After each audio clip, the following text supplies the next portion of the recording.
Si Elena ay nagtatrabaho bilang isang kasambahay, pero lagi itong minamaltrato ni Bianca, isang mayaman na spoiled brat. Ngunit ang hindi alam ng lahat, hindi isang ordinaryong kasambahay si Elena. May lihim siyang dahilan kung bakit siya naroon. Isang lihim na magpapabagsak kay Bianca at sa buong pamilya Villafuerte. Si Elena ay anak ng pinakamayamang businessman sa buong Pilipinas at tagapagmana ng napakamalaking kumpanya sa buong Pilipinas. Bakit kaya ang isang anak ng pinakamayamang tao ay namamasukan bilang kasambahay? Ano ang lihim ni Elena? Ano kaya ang mangyayari kay Bianca kung malaman niya kung sino talaga si Elena? Sa marangyang distrito ng Forbes Park, kung saan ang pinakamayaman sa bansa ay naninirahan, matatagpuan ang isa sa pinakamalalaking mansyon, ang Villafuerte Estate. Ang pamilya Villafuerte ay isa sa mga pinakamakapangyarihang pamilya sa bansa, kilala sa kanilang negosyo sa real estate at koneksyon sa gobyerno. Sa loob ng mansyon, isang bagong kasambahay ang dumating. Walang nakakaalam ng kanyang tunay na pagkatao. Si Elena Sarmiento ay hindi lang isang ordinaryong katulong. Siya ang nag-iisang tagapagmana ng pinakamalaking yaman sa bansa. Hindi siya narito para maghanap ng trabaho, ngunit sa kabilaan ng kanyang marangyang buhay, hindi lumaki si Elena bilang isang spoiled brat.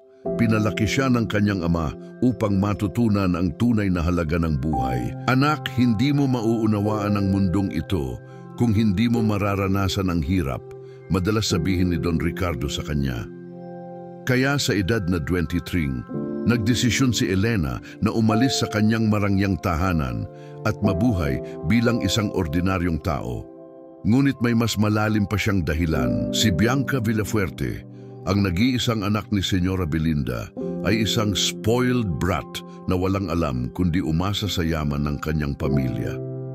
Mula nang dumating si Elena sa mansyon, ginawa ni Bianca ang lahat upang gawing miserable ang buhay niya. Elena, sabon lang ang ipinaligo mo. Ano, ang baho mo? Sigaw ni Bianca habang tumatawa ang kanyang mga kaibigan. Ang bagal mong kumilos. Alam mo bang mas mahal pa ang tsinelas ko kaysa sa sweldo mo? Ngunit sa kabila ng lahat ng pang-aapi ni Bianca, hindi lumaban si Elena. Dahil alam niyang darating ang araw na si Bianca mismo ang luluhod sa kanya. Sa mga lihim na gabi, palihim na nag-iimbestiga si Elena. Alam niyang may tinatago ang pamilya Villafuerte at tama ang kanyang hinala. Habang naglilinis sa opisina ni Señora Belinda, may nakita siyang isang lumang USB drive na nakatago sa isang lihim na compartment. Pagdating niya sa kanyang kwarto, agad niyang sinaksak ito sa laptop at doon niya natuklasan ang lahat. Ang CCTV footage noong araw na namatay ang kanyang ina. Kitang-kita kung paano itinulak ni Señora Belinda si Victoria Montemayor sa hagdan, mga bank transaction na nag-uugnay sa Villafuerte sa money laundering. Mga dokumento na nagpapatunay na ninakaw ng pamilya Villafuerte ang isang malaking property mula sa Montemayor Enterprises. Matagal na pala kayong mandarambong, bulong ni Elena habang nakatitig sa screen sa isang malaking charity ball na inorganisa ng mga Villafuerte.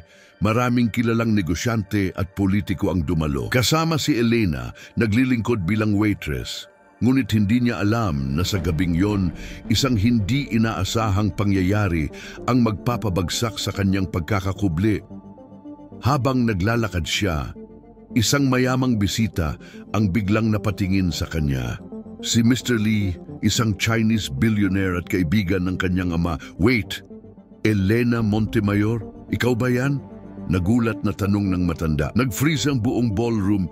Napalingon si Señora Belinda. Napatingin si Bianca. Anong sinasabi mo, Mr. Lee? Takang tanong ni Bianca. Siya si Elena Montemayor, ang nag-iisang anak ng pinakamayamang tao sa Pilipinas. Hindi mo ba alam? Parang binuhusan ng malamig na tubig ang buong pamilya Villafuerte. Imposible. Isa lang siyang hamak na katulong.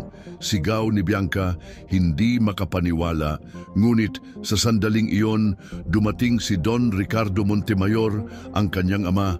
Hindi mo na kailangang magpanggap, anak. Lahat ng bisita ay nagulat nang makita ang pinakamaimpluwensyang tao sa bansa na papalapit kay Elena.